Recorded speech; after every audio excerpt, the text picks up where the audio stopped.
Hector Network fight centers on efficacy of DAO governance. The Olympus DAO fork is debating whether to tack on some of the hallmarks of a conventional corporation, something critics view as antithetical centralization. Crypto's be your own bank mantra has given rise to a new kind of company where investors are said to run the show. But can these so-called decentralized autonomous organizations DAOs beat out the centralized, professionalized corporate status quo? That's the question faced by Hector Network's community as the decentralized Finance DeFi project met on Discord early Thursday to discuss its possibly more centralized future. On hand was project leadership, a lawyer and tens of HEC token holders, many of whom were skeptical of a plan they feared would dilute their influence over how Hector runs. CoinDesk attended the call. For more than an hour, members peppered the lawyer, who identified himself as Dali from the tech law firm Sparring, with questions about HIP-40, a proposal to wrap Hector Network within an offshore corporate structure that includes directors, supervisors, and a management board. In other words, an organization with many of the centralized facets DAOs are supposed to replace. After a year of what Dali called sloppy vision execution that has burned much of a treasury once worth $100 million, the only thing the Fantom-based fork of Olympus DAO can agree on is that something needs to change. But HIP-40 seems unlikely to provide that change in its current form.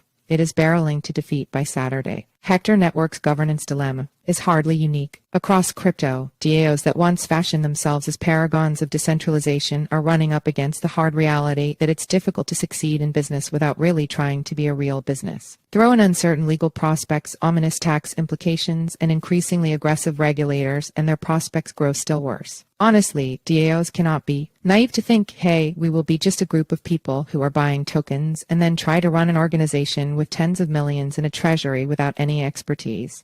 That cannot work, Dali said on the call. What does work, he proposed, is a professional organization run and managed by people with expertise in specific areas who can dedicate their work weeks to an entity they work for. Dali said he drafted HIP-40 so that the steering committee at the heart of Hector Network functions as a day-to-day workhorse that delivers for the DAO. It would be staffed almost entirely by people currently employed by the official Hector Network team. Some HEC holders bristled at that construction and questioned Dali if it is a conflict of interest to imbue the current leaders of Hector Network with formalized powers over its day-to-day operations. In response, Dali offered various reasons why DAOs such as Hector don't really work unless they're being run by those who invest their 100% of their time, not just their money. He said checks and balances such as community approval votes offset the risks of diluting investors' direct power over the DAO. Even the steering committee is not some sort of overpowering body deciding everything. That is not the case at all. The steering committee always needs the backing of the community to work properly, Dali said.